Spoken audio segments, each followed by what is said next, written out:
Salam rahayu-rahayu buat saudaraku sekalian yang ada di mana saja. Saudaraku, kali ini saya akan membuatkan edukasi tentang gelang badar besi. Dan kebetulan saudaraku ini ada beberapa gelang yang sudah saya buat, tinggal pakai bahasanya. Seperti ini saudaraku. Namun yang ini saudaraku itu tidak mau menempel magnet. Tidak mau menempel koin juga saudaraku. Apakah mau menempel jarum? Tidak saudaraku, ini tidak mau menempel jarum. Tidak mau menempel jarum saudaraku.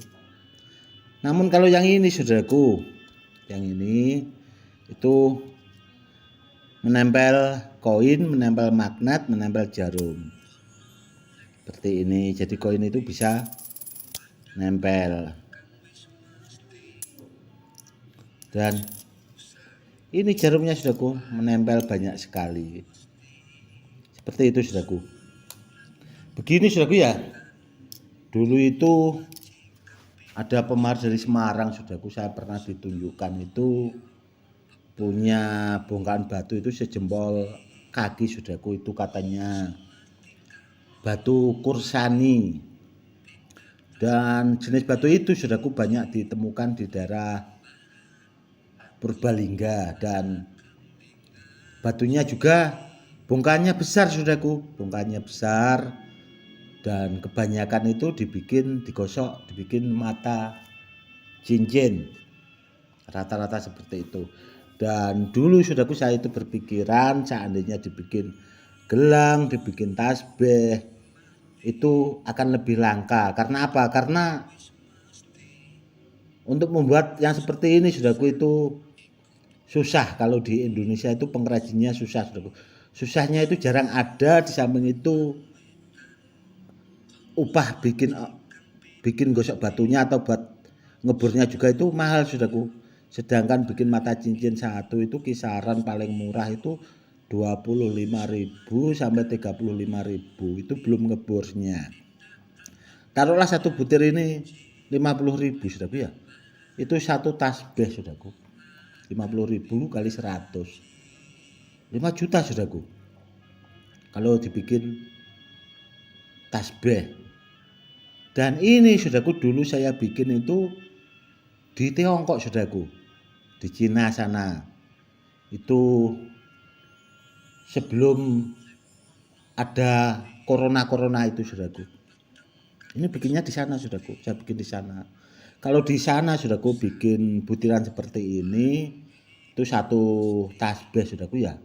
Itu ya sekitar 105 saudaraku, karena dilebihin karena buat batasan dan sebagainya. Itu 105 itu ongkos gosok batunya itu sekitar 1 juta saudaraku kalau di sana di Tiongkok.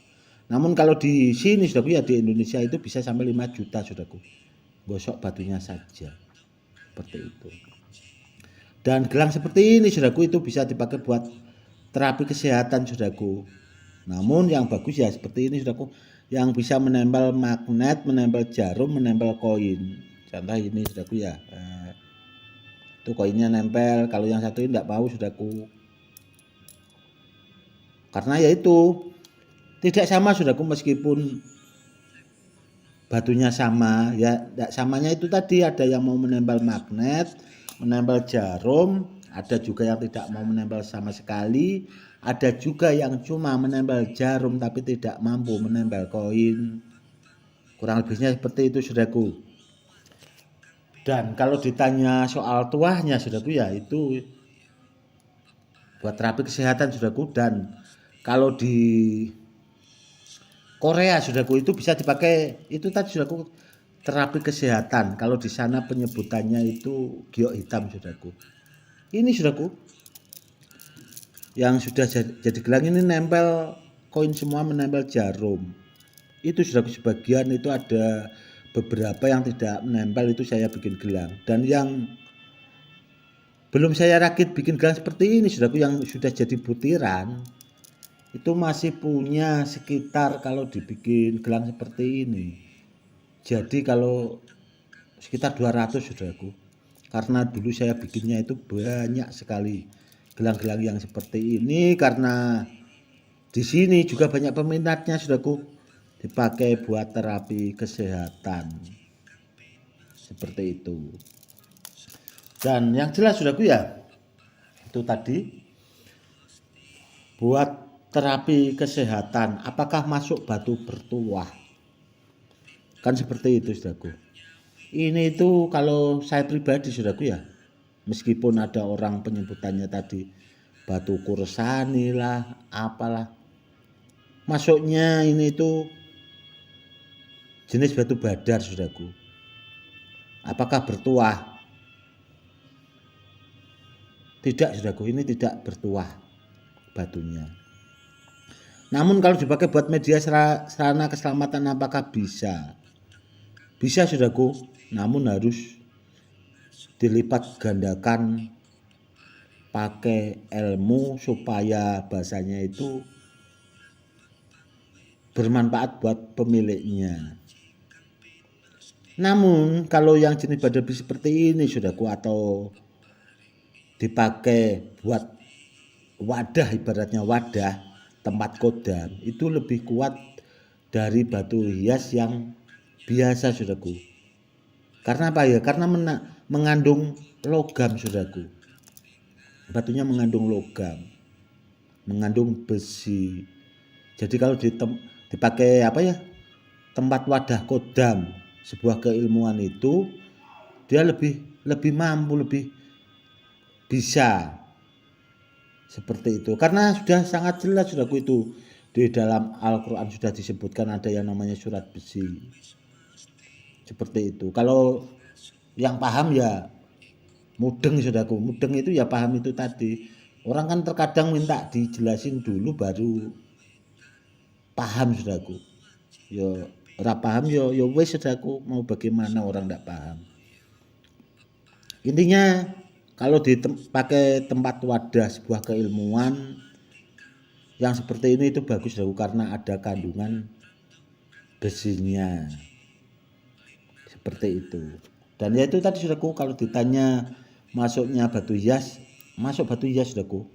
Ini badar besi namun masuknya batu hias, namun punya kelebihan itu tadi, kalau di tempat dipakai wadah sebuah kodam keilmuan itu lebih bagus daripada batu hias yang lainnya. Kurang lebihnya seperti itu saudaraku. Karena banyak juga saudaraku pemahar dari saya yang punya seperti ini, itu mari dari saya itu dipakai buat media sarana keselamatan. Setelah saya lipat gandakan tuahnya, takjrib saudaraku, ampuh bahasanya.